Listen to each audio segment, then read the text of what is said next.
my God. Wow, my eyes can taste it. I'm so sorry. You don't taste that in your eyeballs? A bunch of imaginary friends turned to Kaylee Fleming and Ryan Reynolds for help in If, one of a few new movies I'll be reviewing this week on CJ at the Movies, along with a biopic on Amy Winehouse, and Chris Pine's directorial debut, which is a somewhat parody of Chinatown. I'm Christopher Zweig. Let's take a look.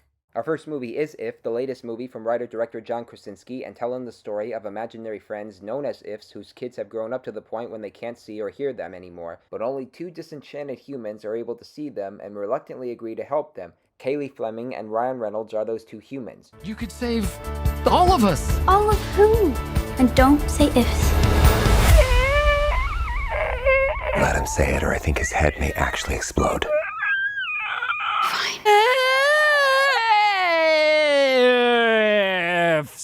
Thank you. That's Steve Carell as the giant purple monster named Blue, and the all-star voice cast also includes Phoebe Waller-Bridge as a dancing butterfly named Blossom, and the late Louis Gossett Jr. is the old bear Louis. I was delighted by these Ifs and moved by the movie's heart, and I think Krasinski can direct family films as well as horror films like A Quiet Place, but If is a disappointment in terms of its story, which fails to take full advantage of its premise and has some convoluted elements. A fantasy film like this should be able to take us to places we've never seen before, and they are magical here. I basically have the same reaction to this as I did with Pokemon Detective Pikachu, which also starred Reynolds. It's great looking and heartwarming, but it needs the right story to elevate the fantasies and realities. Our next movie is Back to Black, the biopic on the late singer Amy Winehouse, and let me tell you this, they tried to make me like this biopic, but I said no, no, no. It's all looks considering that Marisa Abela from Barbie and Industry resembles and plays the singer very well, and less context considering her family story, her alcoholism, and the paparazzi that annoys her. The movie also shows us how she got into show business and scores a deal with Island Records, which lands her first album, Frank.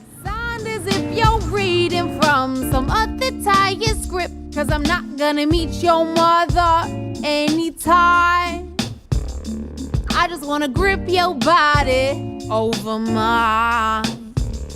Shit, girl. No way you're only 18.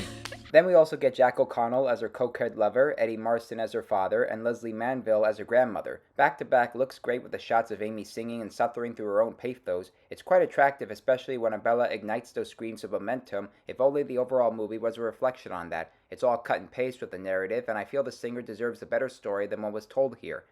Next up, Poolman, written, directed by, and starring Chris Pine as an LA-based pool cleaner who has such a passion for film noirs, especially Chinatown, that he's eager to find himself in a real-life film war. DeWanda Wise plays a femme fatale who tells him that the city councilman is accepting bribes and needs him to get to the bottom of this. I have to take this case. He's got a gun. A gun! We have got to get the women to safety. Okay, this is exactly what I'm talking This about. is what she's saying. Look over here. I will look at it. Do you even know what it is I do? Understand.